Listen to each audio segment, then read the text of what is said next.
Hello, everybody. This is Wyatt, and you're listening to Tales Untold, the podcast that knows no bounds for the paranormal and unexplained. It's made for people who love when things go bump in the night.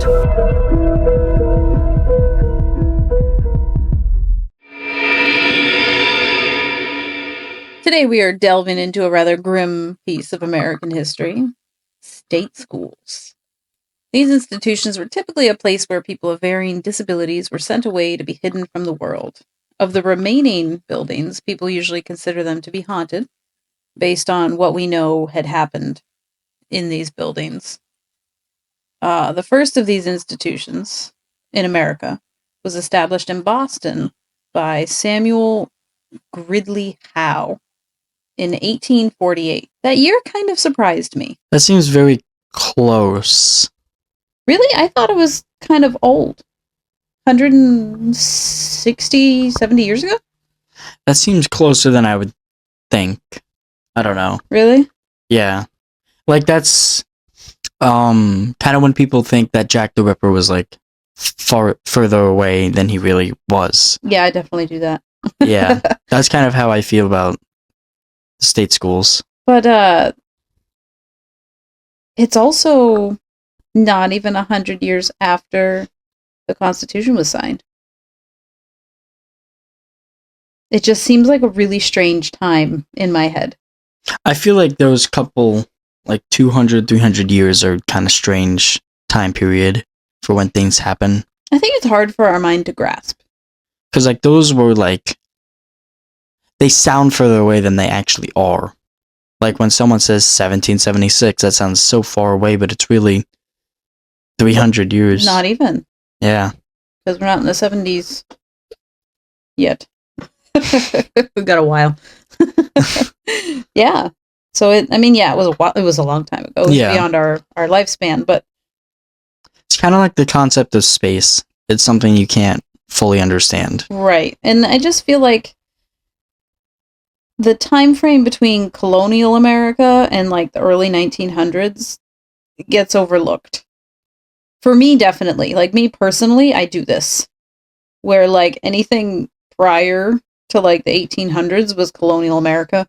Like, it's a really small time frame in my head, and so I just kind of forget that the 1800s happened, I guess. Time's weird. Like, I kind of struggle with where time is, in a way. Like, I remember during season 1, I didn't understand the BC. Oh, and I still don't understand. I don't understand. That was, yes. I have a hard time with years like that. And I remember at the end of season 2, we did say that we wanted to have more experiences. Yeah. For season 3. So we did visit many state schools. And a lot of them were actually, like, close by. They were a lot closer than we thought. Yeah. I'm not sure why there are so many that are so close. Or that close. Well, we can kind of get into that. But they were trying to create a pure society. So after Dr. Howe in 1848 created this school for people with disabilities, which is what we would call it now. Yeah. But back then they called them idiots.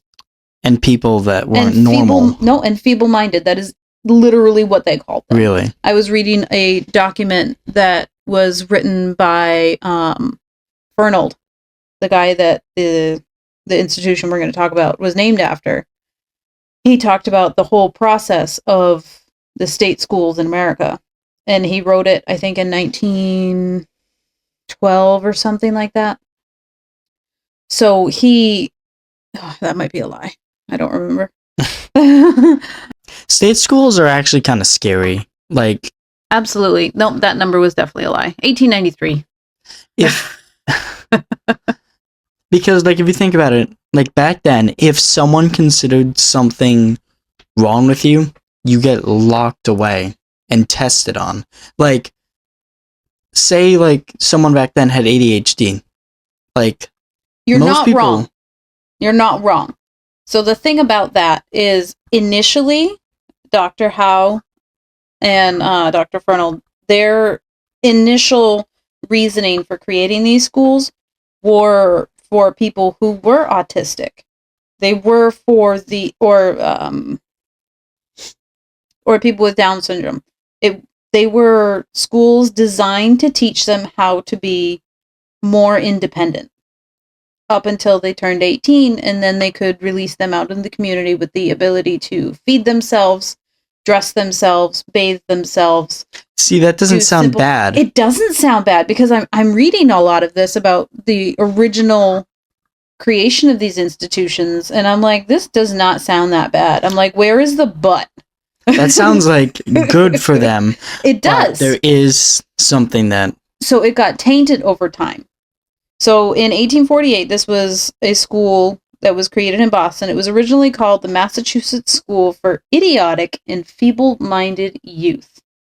That's a horrible name. But 180 years ago, that was not. That was like okay language. Right. That was what they called. That was what they called the people who weren't able to take care of themselves without extra assistance. It's kind of a mean name, but definitely. So it was then moved. Somehow it took them 3 years to do this, but from 1888 to 1891, they moved it from Boston to Waltham, and that's when it became the Walter E. Fernald Development Center. And as it turns out, that was about a mile from the house that I grew up in. That would be a little scary. I mean, I always knew it was there as a kid. Like, my mom would always mention that it was there. Yeah. The Met State is typically what we called it. Did you know what it really was, though?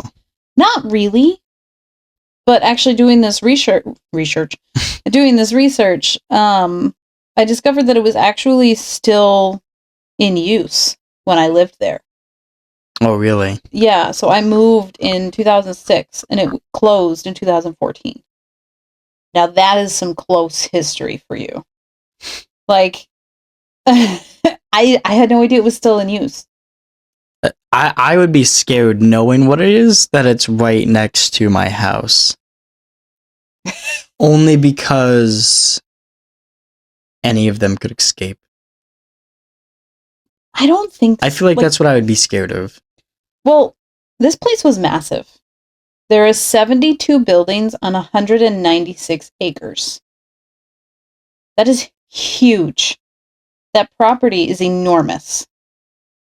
Were there multiple buildings or just one huge one? 72 buildings. 72 buildings. Yes. All on the same... On that 196 acres. Do they still stand? I think a lot of them do, yes. I found a website that's actually dedicated to the Met State. And I will probably refer to it as the Met State because Fernald doesn't roll off the tongue. I did find a website that was dedicated to the Met State, and that's where I found this entry that was written by Walter Fernald about the history back then of state schools in America. And even at that point, it didn't really sound like a bad place. At this point, I think I said it was 1892 that he wrote this. I don't think all the state schools did bad things. No, and there were definitely some that were worse than others. He even mentions that some of them have a less stricter entrance exam, if you will. So some places would only accept people that absolutely needed your help. But other places would say, oh, your daughter isn't doing what you want her to do? Yeah, we'll take her. That's horrible. Right. So he kind of mentions that in this. So in the following 26, 30 years after the state schools being opened is when things started to turn, because then they're noticing that there are some people that need the assistance for the rest of their lives. There are some people that can't be released out into the community for their own safety or the safety of others. Yeah. Whether it's due to their behaviors or what have you. Some of them just don't, like, even today we have people that are cognitively unable to take care of themselves. They are unable to hold jobs. That's just how it is. And they're also sometimes a danger to others or themselves. Right. And I highlighted a little portion of the article that he wrote because I was absolutely blown away. So he does not mention a year, but he said that there was a feeble-minded girl of a higher grade that was accepted as a pupil for the Massachusetts School for Feeble-Minded when she was 15. But at the last moment, the mother refused to send her because she couldn't bear the disgrace of publicly admitting her that she had a feeble-minded child. So it was an embarrassment to her publicly that this child needed help. So you're willing to just have this child hidden in your home instead of giving her the assistance she needed because of how it would look. Like that blew me away by itself. That's so wrong. Wait for it. Does she end up killing her? It gets worse. No, it gets worse. How does it get worse? 10 years later, the girl was committed to the institution by the courts after she had given birth to 6 illegitimate children. Who, the mother or the daughter? The daughter.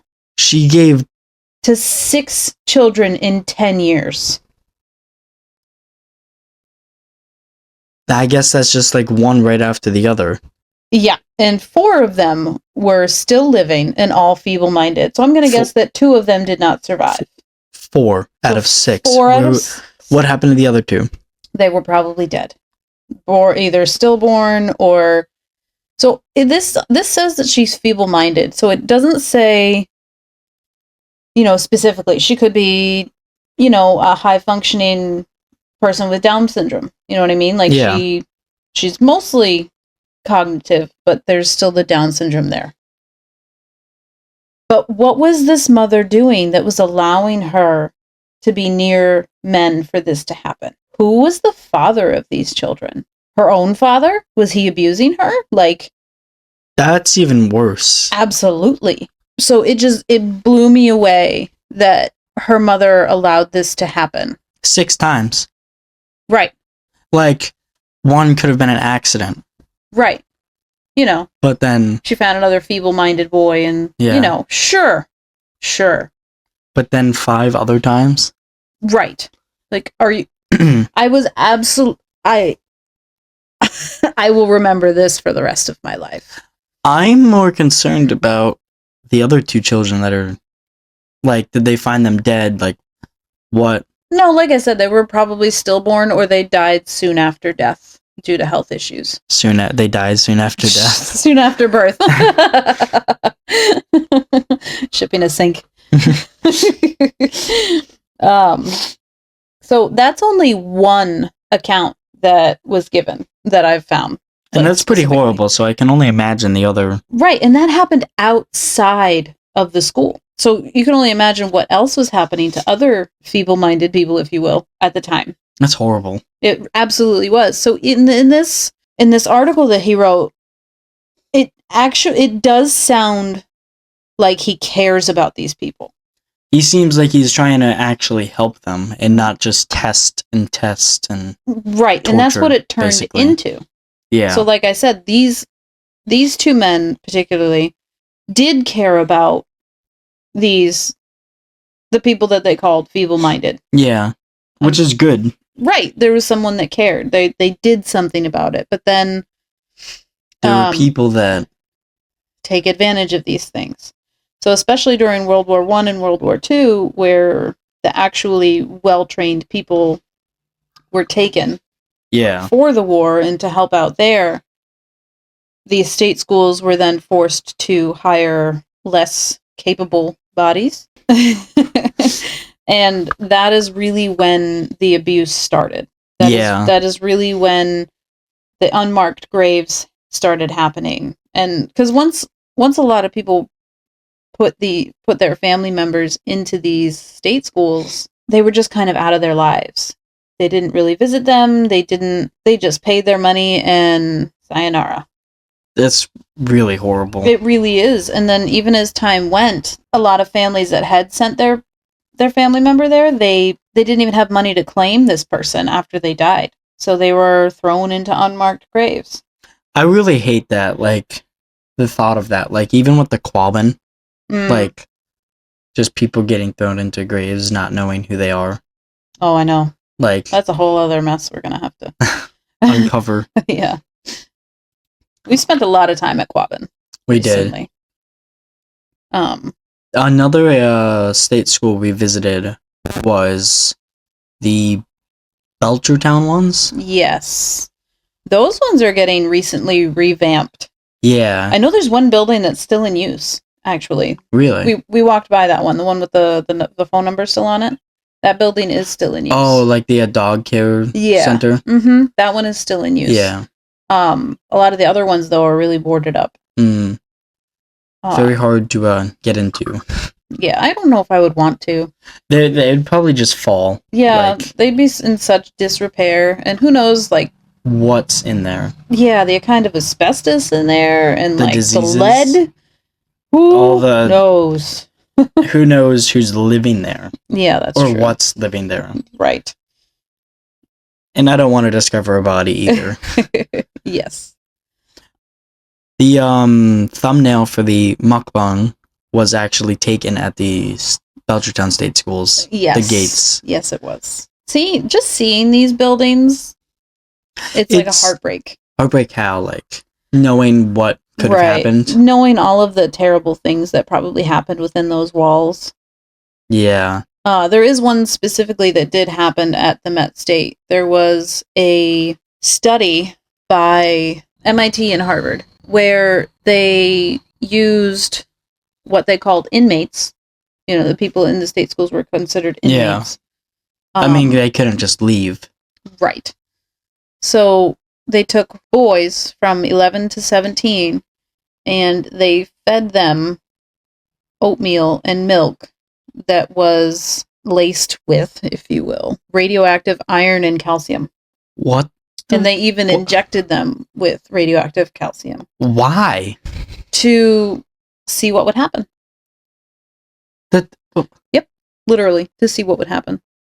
That literally just sounds like a mouse in a cage and scientists testing. So they were pretty much seeing these people as written off by society and their family. So they weren't exactly people. They were still people, but they were technically just written off. Once they were sent there, nobody wanted anything to do with them, which is so sad. Yep. So, they basically sold them. Yep. So, Clemens E. Benda, Fernald's clinical director at the time, sent parents a letter in May of 1953 explaining the study, but never mentioned the radioactive isotopes. Rather, he said they were trying to improve the nutrition of our children. He continued, I hope that you have no objection that your son is voluntarily participating in this study.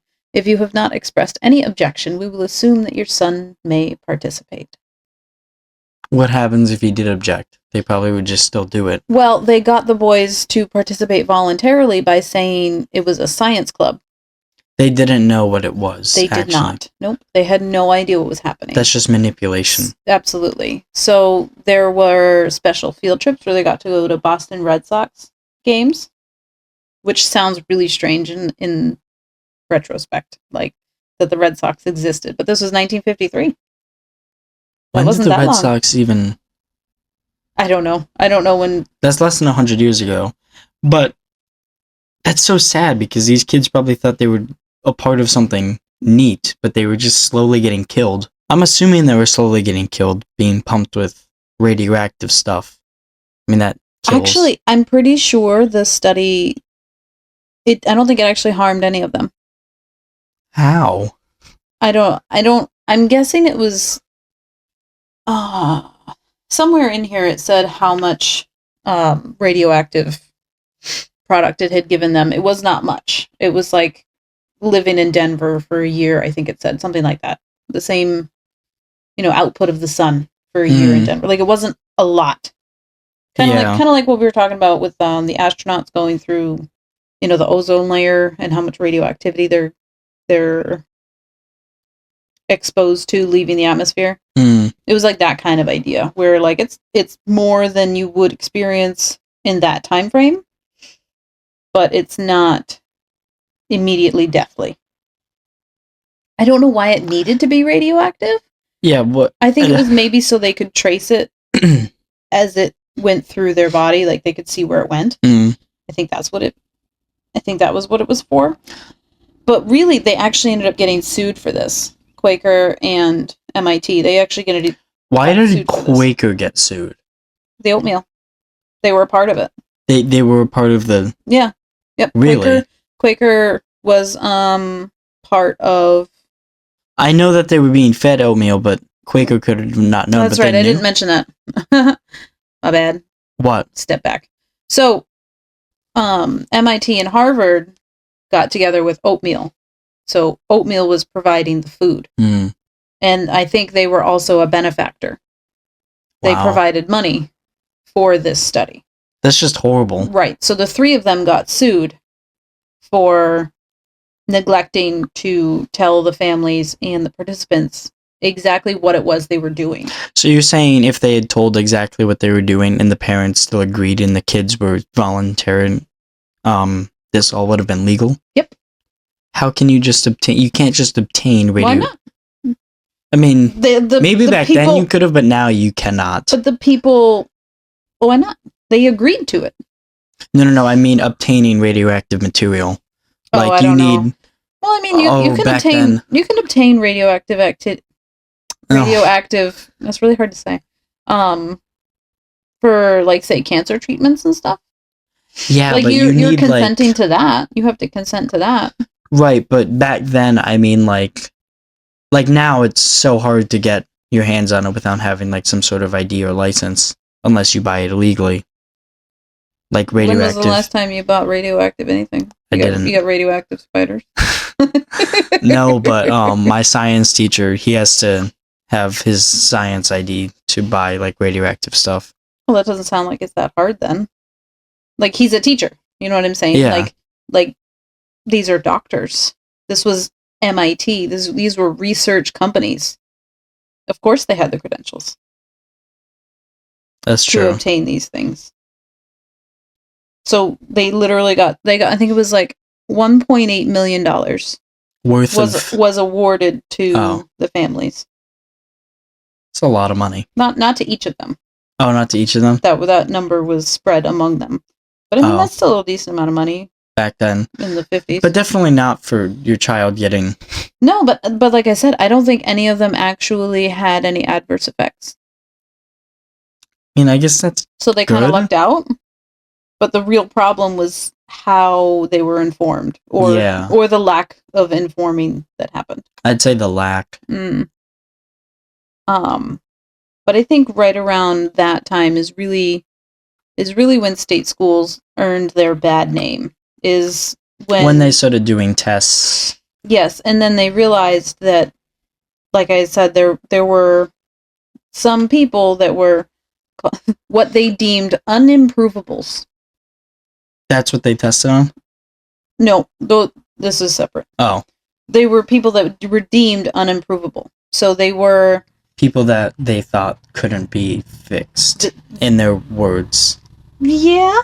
Like, they couldn't be taught how to dress. They couldn't be taught how to feed themselves. Like if you sent them out of the community, they couldn't survive on their own.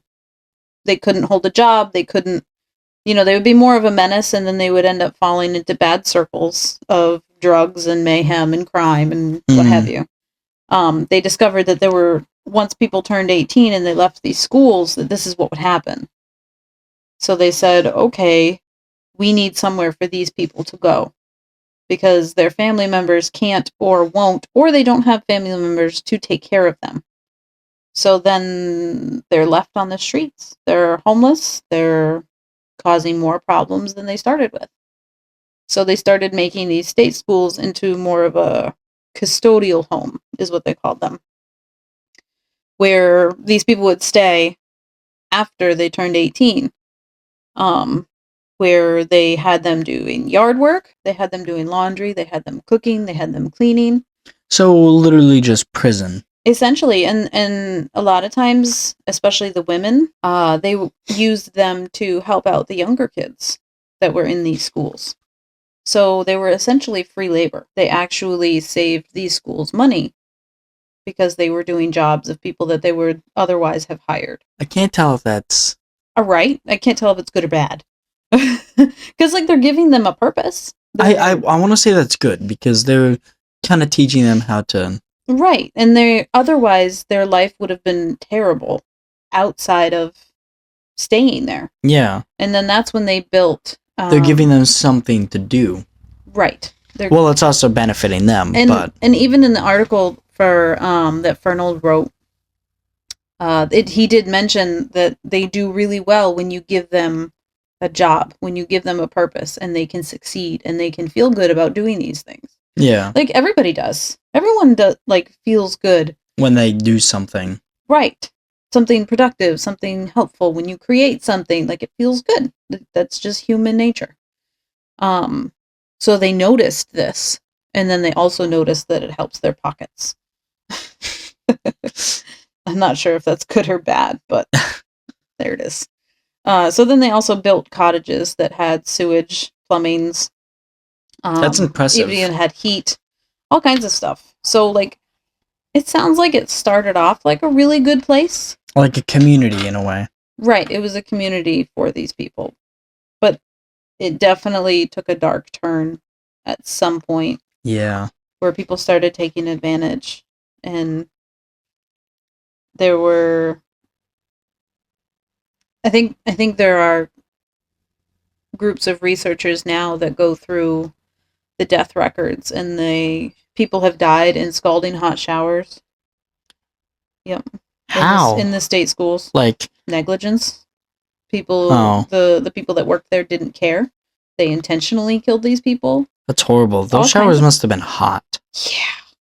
Absolutely. Why do they even get that hot? I don't know. I watched a show on Netflix, Ratchet. It was a wild show, and it was in a state school.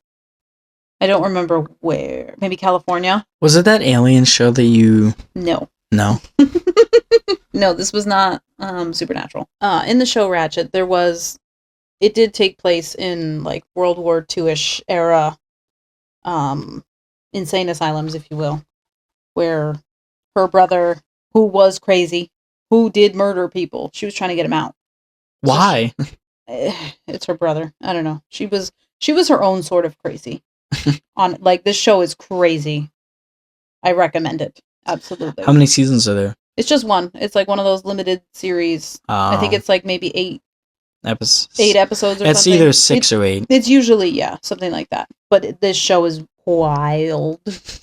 Why I was blown away a lot. And it portrayed a lot of these things where people are forced into ice baths. Actually, I think specifically this woman was a lesbian, right? And they were trying to get it out of her. They were trying to remove the desire for women from her by putting her in an ice bath. That sounds like they had it had a locked top. There was so only her head was exposed, and it had a locked top that went over it. And then she'd get out of there after being in there for 20 minutes or something, and put her in a scalding hot tub. For like 20 minutes. And so she had burns all over her body. You know how bad that's gotta hurt? Right. And like it's like trying to get the witchcraft out of people. You know, like the Salem witch trials. You know, they're trying to force people to admit to being a witch by torturing them. So they're trying to get people to, you know, say that they didn't feel this way anymore by torturing them. That's horrible. Like, I can only imagine how many people died due to these experiments. Yeah. It's insane. I think everyone in America has some sort of experience with the state schools. Yeah, like, I have my own experiences. Yeah, like, until they start tearing them down, they're not really going to go away from our paranormal minds. Yeah. We're always going to believe them to be haunted because there's so many people that were... There's so many atrocities that were committed. Absolutely. So many people that were buried to hide these things. Families that abandoned these people because of the shame. You know, the societal all of it's shame. just, like, it started off fine and, like, helpful, but then it just... quickly turned. Absolutely. I actually live kind of close to one, which I visited a few times. It's called the Munson Development Center. We visited that one. We did. Like, and at night, there were security guards. Yeah. We couldn't go in. I mean, you can't go into any of them, obviously. But this one was on a road, and it was obviously on a road. But, like, there was so many buildings, and there was buildings up in the woods, and there was so many no trespassing signs, and there was a lot of cameras. And the place is heavily guarded. One time, when my friend slept over, we took the, like, hour or two long walk up there. And, there's streetlights. There's no streetlights up there at all. No, it's very dark. It was a dark road, and we were just walking on the side of the road. It was very freaky. We were essentially in the middle of nowhere, kind of surrounded by woods, in the dark. Like, was it 2 a.m.? Probably. It was definitely after midnight. Wow. But yeah. And my craziest story with being there, or not even being there, but I was driving past it with my friends. I wasn't driving, but, you know, you get it. We drove past it, and we were, like, stopped, and there were no cars coming either way. And I was about to get out to take a picture. This car comes flying around the corner, and so we drive away because we don't want to get hit. And this car just starts following us for, like, I think it was, like, the first time. It was, like, 7 to 10 minutes, something like that. But the weird thing is, they were, like, kind of swerving side to side. I think I've told you this story. I don't know if I've told it on Tales Untold. No. I know I've told it on my channel, but... And then they were turning on their blinkers, but they weren't turning. And then they were flashing their high beams. And it was like something straight out of urban legend. It sounds like they wanted you to pull over. Yeah. Which you should never do. Yeah, no. Never. It did not look like an authority vehicle. It didn't even look like a security car. Honestly, if it was those type of vehicles, they would have lights. Yeah. They would have, you know, the blue lights or the yellow lights. They would have something to indicate that there was security. Correct. I think it was a dark vehicle. I actually got a video of them, like, in the mirror, just, like, flashing their high beams, turning on their blinkers, but not turning. Really? It was very weird, and they did follow us for a little bit, and then they just ended up turning us. So I don't know if they were just trying to shoo us away. But then we ended up circling back, because we still wanted to take pictures and kind of slowly drive through and look at the buildings. We weren't going to go in there or anything, because that's sketchy. Yeah. And we know how heavily guarded it was. So this time we take the side road where we can see the other buildings, and we're just looking at them, and then this other car was flying around the corner once again, and this car does the exact same thing. And we were just so confused. I was mostly scared, and so we just kind of called off going back there again, and we headed to our second haunted place of the night, Rockadundy Road. But then we noticed the car was still following us. So we ended up making dangerously, but we ended up making a quick turn onto some random road, and they were gone. Because, like, we didn't even turn on our blinker or anything. We just... Yeah. I know that's dangerous, but, like, we don't want this guy or person. Are you sure it was a different car? Yeah, it seemed like a different car. I think it was smaller, but I mean, it was also dark and 11 p.m. I don't know. Definitely freaky. Yeah, maybe they were just out trying to scare people. Maybe, but it's weird that it happened twice. Yeah, that is weird that it happened twice. They called up their friend. They're like, "Hey, there's some people hanging around. Let's scare them." And I don't think it was a Friday night. No. Because I know, like, people like to drive around on Friday nights and be crazy. It's usually weekend, yeah. weekend thing.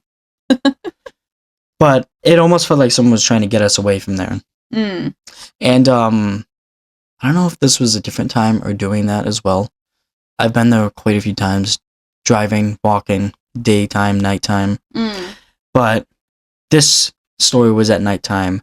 We were doing something. We were going past it, walking or driving, either way. Mm-hmm. And there was this light on in one of the rooms. And like, oh, we were driving because we thought it was the headlights reflecting off of one of the condemned signs or to be condemned signs. And we saw something light up, but like when the headlights got past it, it was still light. And then we shut off the lights and the light was still on. Like it was just one light on the third floor of a very far building, like in the back. It was so weird. And like we thought it could have been like a security guard's flashlight, but it was like the light was just on. It wasn't moving. Move, no. Yeah. And it wasn't the headlights reflecting off of a sign because we shut them off and it was still there. Yeah. So that was kind of freaky. That's cool.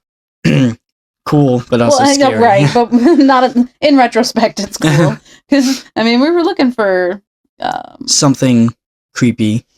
Personal experiences. When we went, nothing too creepy happened. I mean, I don't think anything at all. Just the ambience, I feel like, is the creepy part. Honestly, I really feel like creepy things avoid me at this point. Like people say, like, "Oh, these creepy things happen when I'm around," and then like I go, and if anything, it feels peaceful. That's how it kind of was with The Conjuring for me. The Conjuring house. Yeah, like it's really weird. It is. The only like strange thing that kind of happened when we were there was there someone walking? I feel like we saw someone walking just Where? like at the Munson place, like just on the side. No, there was the 2 police cars. Security. Yes. We saw a security parked under like an awning of one of the buildings, and there was nobody in it, but it was on. And then there was a second one with someone in it, and they were like, weren't they like kind of driving slowly forward as we were turning around? I don't think moving? so. I thought they were moving. If they were, I didn't notice. I thought they were just moving towards us, and I thought we were going to get... They were probably about to approach us and then realized we were driving away. Yeah. It's probably what happened. Yeah, they were probably checking us out also. They definitely were checking us out. There was someone in that car. Yeah, because I mean, it's strange for people to show up there. I think it was only like 9 o'clock at night, though. It wasn't too late. It was dark. Oh, yeah, but it was still... I think it might have been closer to 10. It was in March, though. Yeah, but we were also doing the Rando Nautica, I think. We got out. Yeah, we were out really late that day. Yeah, I think it was close to 11. I'm not sure when we went. I don't know. It was dark. Yeah. It was still a strange place for people to be. Would they even like be able to pull us over? Is that? Yeah, because it's like a I feel like that's kind property. of like a tow truck pulling you over. I don't know. Because it's not exactly private property. And we didn't really we didn't get out of the vehicle. We were on a public road. Right. So we didn't leave our vehicle. We didn't try to get into any of the buildings. If we had tried that, yes, they could do something. That would have been so stupid of us with them right there. Absolutely. Like, what was your plan? You have an invisibility cloak. Something interesting though about the Munson thing is someone did get in. And they recorded video of inside there, and it looks really creepy. But something that caught my eye was there was files left behind. And, like, that's so horrible for the families, but I'm wondering, like, what's on those files? A lot of those files are death certificates, and, like, they are actual files of the people that were there. They were abandoned. I was reading an article about the Met State, and they actually were charging the state, like they were suing the state for a HIPAA violation because they left the files of patients in those buildings when they abandoned them. Yeah, they should be sued. Yeah, like, and then I think it was actually as early as 2017 that this happened. Really? Where they realized those files were there. And the state went in, removed the files, apologized, the political things that they do. But that's just the Met State. So I don't know I don't know if any other buildings. I didn't really look into any other state school. Yeah, I feel like This one there was just really happens close. to be like 3 near us. Right. This one was really close to home for Yeah. me. So I really looked into that one. But I went down memory lane for sure. I'll get back to the guy that got in's video in a second, but apparently there were also like tunnels underground to like transport bodies and patients, which I thought was interesting. Like, I mean, I guess like they would be kind of needed with all the different buildings separately. Like, if you need to transfer someone, you're not going to cross the road. I mean, why not? Personally, just I wouldn't want to be responsible if they got hit or escaped, because like they're just out in the open. What? They're dead. What are you talking about? They also, oh, you mean transporting live people? Yeah. Oh, I see. Like, also dead people. Why? I don't know. Yeah, why would you need to hide something like that? I don't know if you'd really want to put that out in public either, but I don't really know why you would need to transport these people from one building to another. Because well, maybe because like building the buildings, I know there was like certain spots for them. Yeah, I think there was. You're right. I think you're right. There was certain buildings for certain things. Like there was probably a children building. There was probably a morgue building. There was probably right, but I think I don't even know. Especially in the initial years, it really like it was a school. Yeah. So there were different buildings for different things. So there was a workshop building where I think even in the Met State there was actually old pictures. They showed contrast of like what it looked like then. Yeah. And then exact pictures of those spots now. That was really neat, and you could actually slide them over to see. That's cool. Yeah, it was really neat. Somebody did a really good job with that. I think the creepiest part is the buildings up in the woods. Like, yeah, but that's not what they looked like before. Like, they're all overgrown at this point. Like, that's why they look creepy. But like, even with those trees removed, it's still in the woods. Like, you know, I really feel like the reason that a lot of paranormal things don't affect me when I go to places like this is because a lot of it is simply your surroundings, and my brain categorizes it as a normal phenomenon. You know what I'm saying? Yeah. Like, I've mentioned this before, maybe. I'm very devoid of certain emotions. So there's certain things that just don't affect me in the way that they affect others. So I'm not as emotionally connected to something like that. So simply the fact that it has dead trees and it's overgrown doesn't make it creepy to me. It makes it... when there's like a structure in the woods and it's like overgrown, it makes it a little... that makes me happy. That makes me very excited. Like, I'm excited to find things like that. Like, it's backwards. Like, it doesn't... that wouldn't freak me out. What would freak me out is if I found somebody living there and it was like that. I think that might be why it freaks me out, is like the thought of something or someone being in there, dead or alive. Well, but you would immediately know if somebody had been living there, because there would be the tarps. There would be like, I have found people living in decrepit places. That creeps me out. That creeped me out. That was scary, because that's a live person. That person could attack me. And you're in the middle of the woods. Right. That scares me. Like, a few weeks back, I was filming Intrusion, and like, we had a big group of people, and we had to search the woods before we filmed, so we didn't run into anybody. Yes. Because the woods is known for homeless people, and there's an underground part, which is where a lot of homeless people do needles and stuff. And like, we had to make sure we weren't going to step on any, that we weren't going to run into anybody. So we had to search the place before we actually started filming, because we didn't want to go down there while we're filming. And there'd be somebody there. Yeah, because then it would be a struggle to explain. Yeah, that would have been difficult. And like, if they weren't friendly, then we would have had to get out quickly. And you've seen the ruins. Yeah, I went there. That would have been kind of difficult to get out fast. Right. With a big group of people. And nobody would hear you screaming. That's scary, especially with the loud river. Yeah, nobody would hear you. It's scary. Frightening. That's frightening. I mean, I think the 5 of us would have been able to take on someone. Right. But it's still not a situation you want to put yourself in. No, because there was a chance that they have something. Yeah.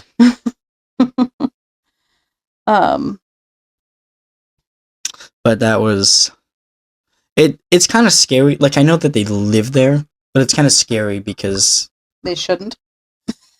Yes, but also because they're unpredictable. Like, you don't know what they intend. Yeah. Yeah, especially since it sucks, but a lot of homeless people do a lot of bad things to themselves. Yeah. Yeah, you don't know what kind of state of mind you're going to find them in. I don't want to fight a cracked out. No, anybody. Yeah. Back to the Munson place. So also in the video, have you ever heard or seen the show Stranger Things? I have heard of it. I have not watched it. I like it a lot, but there's this thing called Hawkins Laboratory, and there's this place called the Rainbow Room. You want to look that up real quick so you kind of get a vision? Yeah, like you see the glass wall right there? Yeah. But like, I was talking more the one that's like kind of filled in without back one. One more. That one. Okay. So, you know how like it's kind of like a police precinct when you're interrogating someone, how you can see them but they can't see you. It was a room like that, and it looked a lot like the Rainbow Room. Like, there wasn't rainbows, but it was similarly built. Designed, yeah. Yeah. And this guy was where you would have been able to see them, but they wouldn't have been able to see you. And it looked literally like the Rainbow Room, but on the table where the guy was standing was VHS tapes. And I would kill to know what is on those. There was also a TV, like a box TV up in the corner. I'm just wondering what was on those. Because it seemed like a testing place. Yeah. Because why would you just have, like, I don't know what to call it. Yeah, they were probably interviewing these people, recording their sessions. Literally what happened in Hawkins Laboratory. Yeah. It looked exactly like that, and it was freaky. Yeah, they could have very well have tested these people. I've never looked into it, but I've heard so many people say that there is, like, a true thing that happened like Stranger Things. Obviously not with Demogorgons or, like, mind flayers, but... the like Hawkins type player, yeah. Place? That's possible. I mean, it is kind of what happens at these like state schools. Yeah. Also, the Munson State Asylum, there were rumors that they did lobotomies. Yeah. That's lobotomies sound so painful. Yeah, that was actually part of the storyline in Ratched. And even if they didn't happen to the state schools around us, they happen somewhere because lobotomies are a thing. They were, yeah, definitely. And that's so. Ugh. I don't know how commonplace they are now. Probably not. I know there's brain surgeries and such. I don't think removing part of your brain at this point is commonplace. Yeah, I'm gonna try and see if real quick if there was a true story of Stranger Things in a way, because that would be an interesting episode. I'd have to watch it. It was. Yeah. It's called the Montauk Project, and there were a bunch of conspiracy. Where is it? I'm looking at that. I know you said Montauk, but... I said project, right? The Montauk Project is a widely discussed but largely unsubstantiated conspiracy theory alleging a series of secretive government projects at Camp Hero, a former Air Force base in Montauk, New York. These projects are claimed to have involved research into time travel, mind control, and psychic abilities, among other exotic topics. The theory's origins are often traced back to the book The Montauk Project, Experiments in Time by Preston Nichols. That does sound intriguing. It sounds even more intriguing after watching Stranger Things, because it's literally, the first season anyway, is literally that. Oh good, I only have to watch the first season. There's 4. 5th one's coming out this year. I don't know if I can commit to something like that. All of it's good, but the fandom ruins season 4 a little bit. That seems like an interesting topic to look into, because I'm assuming there is some truth to, like, that does. Yeah, I mean, why not? People have been looking into mind powers, controlling people. That just doesn't come up out of nowhere. Mm. Like, there's got to be something. And I know there's the book, but then what was the book based on? Yeah. A conspiracy theory, which we love. It feels like we've been doing that for the last season and a half. Well, conspiracy theories literally are untold tales. Like, you don't really know. You don't really get an answer. Right. And I don't think, for most of them anyway, you will get an answer. And, like, you really can't. Some people, you just can't change their mind. Flat Earth. Like, you just... The premise of space, some people just can't accept. So, the Earth is flat. I actually went on an airplane recently, and looking out the window, yes, the Earth looks flat. But you know what?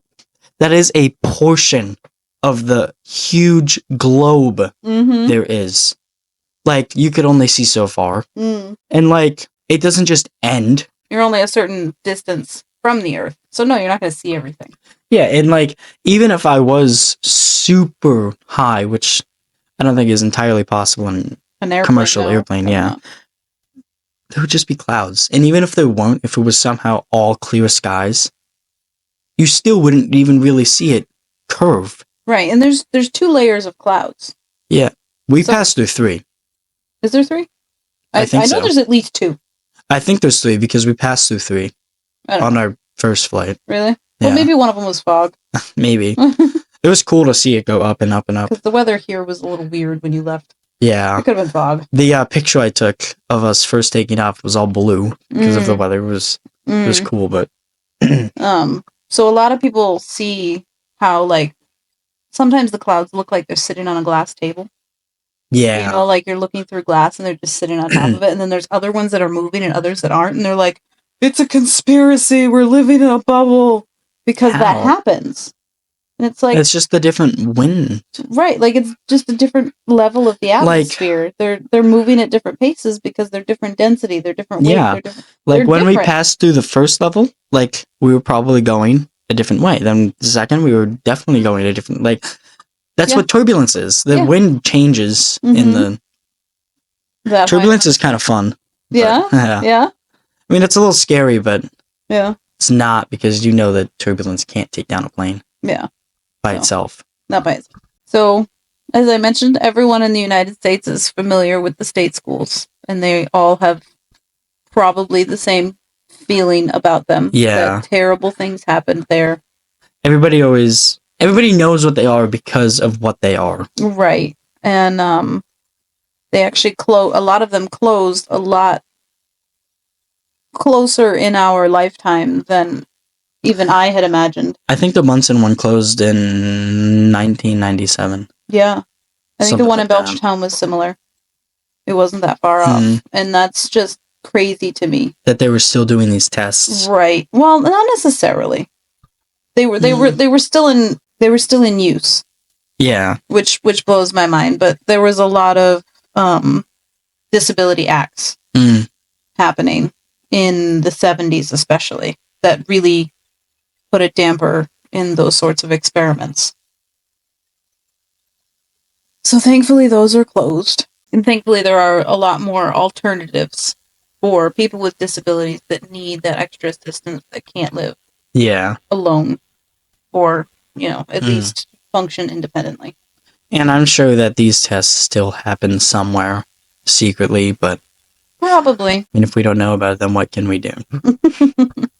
And actually there is a committee still standing for the people that have died in, I believe, specifically the Met State. I don't know if it's for all of the state schools, but it's for specifically in the Met State.